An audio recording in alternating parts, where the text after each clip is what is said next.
La puerta vibró bajo el peso de los golpes. No era el llamado de un vecino, sino la percusión sorda de una autoridad que no pedía permiso, que exigía sumisión antes incluso de mostrar un rostro. Mateo Vargas sintió cómo el aroma a café y pan tostado de la cocina de su madre se contaminaba con una repentina acidez, el sabor del miedo ajeno. Él no sentía miedo, sino una fatiga profunda y antigua, una que se le adhería al alma como el polvo del desierto a su uniforme. Se levantó sin prisa, sus movimientos medidos y económicos, un contraste absoluto con la urgencia violenta que venía del exterior. Cada paso sobre el modesto linóleo de la casa era deliberado, una forma de anclarse en la realidad que estaban a punto de intentar robarle. Al mirar por la mirilla, vio los chalecos, las letras blancas y gruesas sobre el azul oscuro. IC. No sintió sorpresa, solo una resignación helada. Sabía que este día llegaría, no por culpabilidad, sino por estadística, por el color de su piel y el sonido de su apellido, en una nación que lo había entrenado para defenderla, pero que aún luchaba por verlo como uno de los suyos. Abrió la puerta justo lo suficiente para que su cuerpo bloqueara la entrada, su rostro una máscara de calma impasible. Frente a él, el agente Reynolds, un hombre de mandíbula apretada y ojos que barrían el interior del apartamento, con una presunción de propiedad, flanqueado por otros dos agentes cuya postura era una mezcla de aburrimiento y agresividad contenida. La tensión se instaló en el umbral, un campo de fuerza invisible. Reynolds no saludó, simplemente comenzó a hablar, su voz un instrumento de poder diseñado para intimidar. El agente Reynolds sostuvo una hoja de papel arrugada como si fuera un evangelio, su dedo índice golpeando un nombre impreso. Buscamos a un tal Mateo Vargas. Reside en esta dirección. Su tono no era una pregunta, era una acusación. Mateo no movió un músculo, sus ojos fijos en los del agente, evaluándolo no como un oficial de la ley, sino como una amenaza potencial, un hábito grabado a fuego en su psique por años de entrenamiento, en entornos donde un error de juicio era fatal. Su mente trabajaba en silencio, calculando distancias, observando el lenguaje corporal de los otros dos agentes, notando la forma en que sus manos se cernían cerca de sus armas. «Yo soy Mateo Vargas», respondió, su voz nivelada, desprovista de la deferencia que esperaban. El interior de su apartamento, visible por encima de su hombro, era humilde pero impecable, un pequeño santuario de orden y paz que ahora se sentía profanado por la sola presencia de estos hombres. Desde el fondo del pasillo, su madre lo observaba, su rostro una mezcla de confusión y el pánico que Mateo conocía tan bien, el pavor de quienes han aprendido que la autoridad no siempre es sinónimo de justicia. La mirada de Reynolds se deslizó más allá de Mateo, hacia ella, y una pequeña sonrisa de suficiencia se dibujó en sus labios, como si la presencia de la anciana confirmara todas sus sospechas. «Necesitamos que salga. Tenemos algunas preguntas», dijo Reynolds, dando un medio paso hacia adelante. Una prueba de límites, una invasión sutil del espacio personal de Mateo. El mundo se ralentizó, y Mateo sintió cómo la disciplina tomaba el control, un muro de contención contra la ira que amenazaba con subirle por la garganta, una ira justa y afilada como un cuchillo de combate. «¿Preguntas sobre qué?», preguntó Mateo, su calma una anomalía que pareció irritar aún más a Reynolds. La simplicidad de la pregunta era en sí misma un desafío, una negativa a aceptar el marco de poder que los agentes intentaban imponer. Reynolds resopló, un sonido de desdén. «Tenemos información de que usted no tiene estatus legal para estar en este país. La orden es para su detención y deportación». Las palabras cayeron en el aire quieto como piedras en un lago, creando ondas de choque que solo Mateo parecía capaz de absorber sin romperse. En su mente vio un destello, el barro de Coronado, el frío del océano Pacífico antes del amanecer, el estruendo de un helicóptero Black Hawk, la hermandad silenciosa de hombres que habían visto lo peor de la humanidad y habían luchado en su nombre. Y ahora, En el umbral de su propio hogar, era reducido a una categoría, a un expediente, a una presunción de ilegalidad. La ironía era tan amarga que casi le hizo sonreír. Sacó su cartera lentamente, cada movimiento telegrafiado para evitar cualquier interpretación errónea. Extrajo su licencia de conducir de California y su identificación militar, extendiéndolas hacia el agente. Reynolds las tomó con desgana, mirándolas con un escepticismo insultante. «Estos pueden ser falsos. Los hemos visto mejores», dijo, devolviéndoselos con un gesto displicente. Era un movimiento calculado para deshumanizarlo, para invalidar su identidad antes de que pudiera establecerla. Mateo no retrocedió, simplemente mantuvo la mirada, dejando que el silencio hablara. Un silencio cargado con el peso de todo lo que no estaba diciendo, de todo lo que ellos no podían ver. Ignorando la barrera humana que Mateo representaba, Reynolds empujó la puerta con más fuerza, obligando a Mateo a retroceder para no ser arrollado. Los tres agentes entraron en la pequeña sala de estar, sus botas pesadas sonando como una profanación sobre el suelo limpio. El espacio se encogió instantáneamente. La atmósfera se volvió sofocante. Sus ojos depredadores recorrían la habitación, deteniéndose en los modestos muebles, en las fotografías enmarcadas sobre una repisa. Mateo de niño con su madre, su padre fallecido en su uniforme del ejército, una imagen que los agentes ni siquiera registraron. Para ellos, estos no eran los artefactos de una vida, sino las pruebas de una narrativa que ya habían escrito en sus mentes. Mateo permaneció de pie en el centro de la habitación, una isla de quietud en medio de la tormenta que él mismo contenía. Sintió la violación en un nivel visceral. No era solo su casa, era el santuario de su madre, el único lugar en el mundo donde ella debía sentirse segura. Cada segundo que pasaba, su entrenamiento luchaba contra su instinto. El entrenamiento le decía que evaluara, que esperara, que controlara la situación con una economía de fuerza. El instinto, el hijo, le gritaba que los expulsara, que protegiera su hogar con la ferocidad que le habían enseñado a desatar sobre los enemigos de la nación. Pero estos hombres llevaban el uniforme de esa misma nación. Esta contradicción era un nudo en su garganta. Reynolds se dirigió a su madre en un español torpe y condescendiente, ignorando a Mateo por completo. «¿Cuánto tiempo aquí, señora? ¿Entiende lo que está pasando?» La crueldad era casual, sistémica. Y en ese momento, Mateo supo que la calma ya no era una opción. La voz de su madre era un susurro tembloroso, respondiendo en un español que era infinitamente más digno que el de la gente. «Somos ciudadanos, mi hijo». Su frase quedó a medias, ahogada por la intimidación que emanaba de los hombres armados que habían invadido su hogar. Ver el miedo en los ojos de la mujer que le había enseñado a ser fuerte fue la gota que colmó el vaso. La ira de Mateo, hasta ahora una brasa contenida, se convirtió en un fuego blanco y frío, pero su rostro no cambió. Su cuerpo no se tensó. En cambio, una claridad peligrosa se apoderó de su mente. El tiempo de la observación había terminado. Era el momento de tomar el control de la narrativa.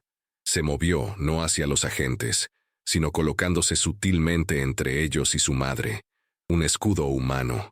Su voz, cuando habló, cortó el aire tenso como el cristal.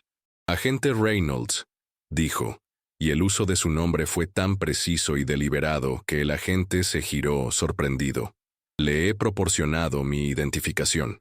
Ha entrado en mi casa sin mi consentimiento, basándose en una orden que, según sus propias palabras, es para mi detención.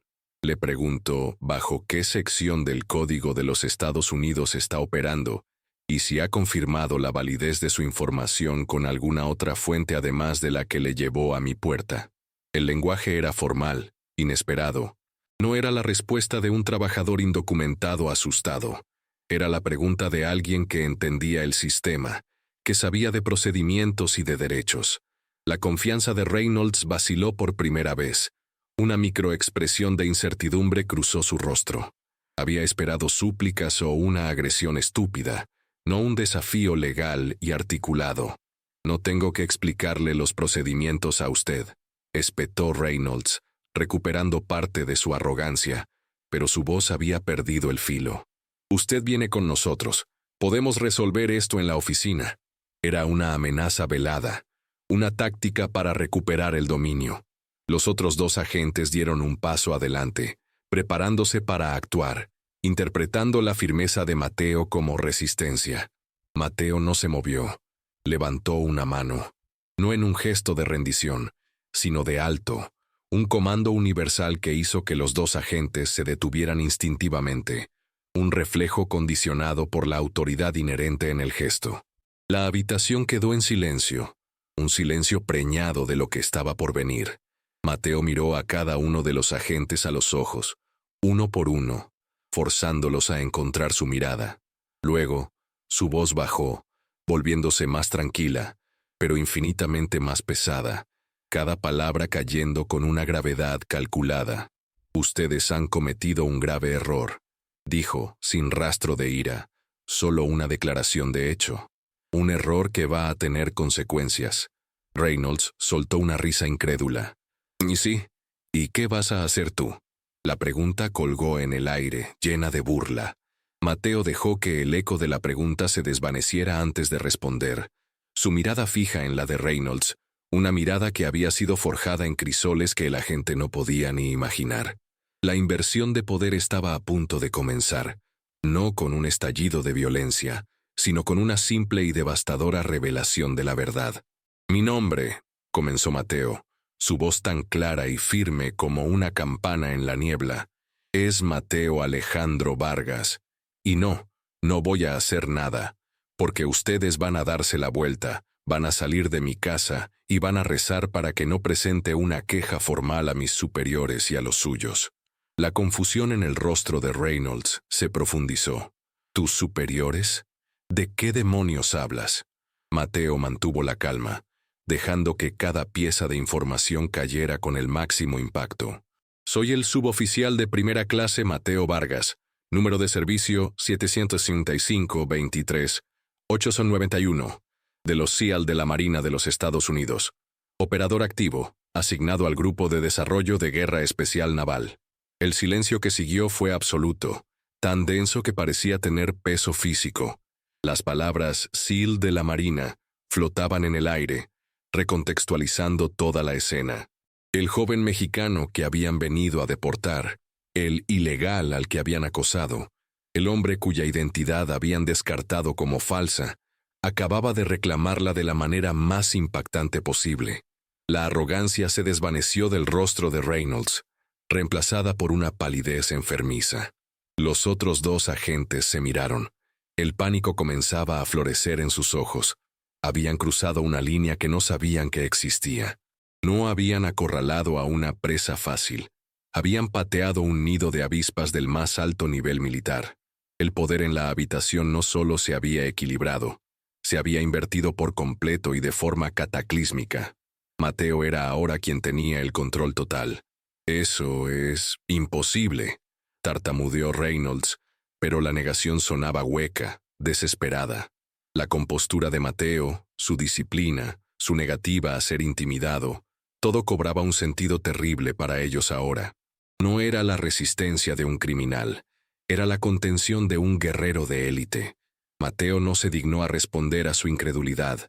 En cambio, su mirada se desvió hacia un baúl de madera de aspecto corriente que descansaba en un rincón de la habitación.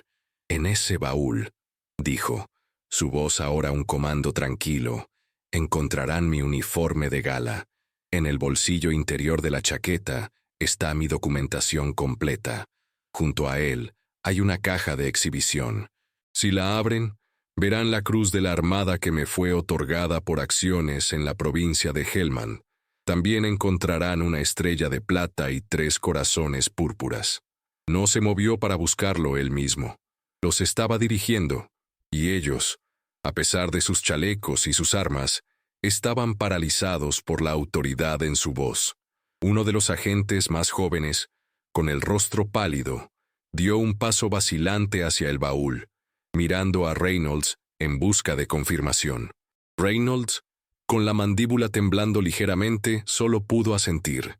El agente abrió el baúl y luego la caja de exhibición. Contuvo el aliento. Un sonido sibilante en la habitación silenciosa. Se giró lentamente, la caja en sus manos como si fuera un artefacto sagrado y peligroso, mostrándosela a Reynolds.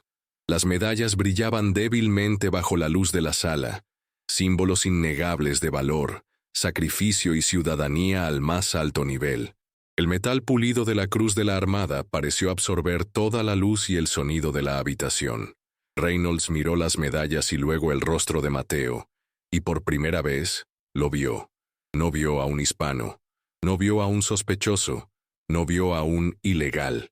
Vio a un soldado de una de las unidades más condecoradas y letales del mundo, un hombre al que su país le había pedido que caminara por el infierno y que había regresado con cicatrices y honores. La enormidad de su error lo golpeó con la fuerza de un golpe físico. Había amenazado, insultado y acosado en su propia casa a un héroe de guerra estadounidense. La burocracia, el sesgo sistémico y su propia arrogancia lo habían llevado a este momento de humillación profesional y moral. Mateo observó el colapso interno de la gente, sin una pizca de triunfo en su expresión. Solo había una profunda y amarga tristeza. Su voz, cuando volvió a hablar, no era de un soldado, sino de un hombre cansado. «Usted no me vio cuando miró por la mirilla», dijo en voz baja, pero cada palabra resonó. No vio a un ciudadano, no vio a un hombre que ha jurado defender la Constitución que le da a usted su autoridad. Usted vio mi piel, usted escuchó mi apellido, y tomó una decisión. Esa es la única verdad aquí hoy. La acusación no era gritada, sino expuesta con una precisión quirúrgica, despojando a Reynolds de cualquier defensa posible. El sistema que representaba, con toda su fuerza y prejuicio, había sido confrontado y derrotado, no por la fuerza, sino por la simple e irrefutable verdad de la identidad de un hombre. Los agentes retrocedieron, sus movimientos torpes y desordenados, su anterior confianza hecha añicos. Ya no ocupaban el espacio, se encogían dentro de él, deseando desaparecer. Reynolds abrió la boca para hablar, para disculparse, pero las palabras que salieron fueron débiles, una mezcla incoherente de malentendido y lo siento, un insulto final a la inteligencia de Mateo. Mateo simplemente lo miró, su silencio una condena más poderosa que cualquier grito. No aceptó la disculpa, no la reconoció, simplemente esperó, su postura inquebrantable, hasta que se dieron la vuelta y salieron por la puerta por la que habían entrado con tanta prepotencia. El agente más joven ni siquiera se atrevió a mirarlo. Mateo cerró la puerta suavemente, el clic del cerrojo resonando en la repentina quietud como el punto final de una sentencia. El aire en la habitación pareció aligerarse, la tensión disipándose como el humo. Se quedó un momento con la frente apoyada en la madera fría de la puerta, exhalando lentamente, liberando el aliento que no sabía que había estado conteniendo. Luego se giró. Su madre estaba allí. Las lágrimas corrían por su rostro, pero ahora no eran lágrimas de miedo, sino de orgullo, de alivio y de un dolor profundo por lo que su hijo tenía que soportar. Él se acercó y la abrazó, y en ese abrazo, el suboficial de primera clase de los Navy SEAL desapareció, y solo quedó el hijo, Mateo, en el único lugar del mundo que siempre sería su verdadero santuario. Había ganado la batalla, pero sabía, con una certeza agotadora, que la guerra contra las sombras en los ojos de hombres como Reynolds estaba lejos de terminar.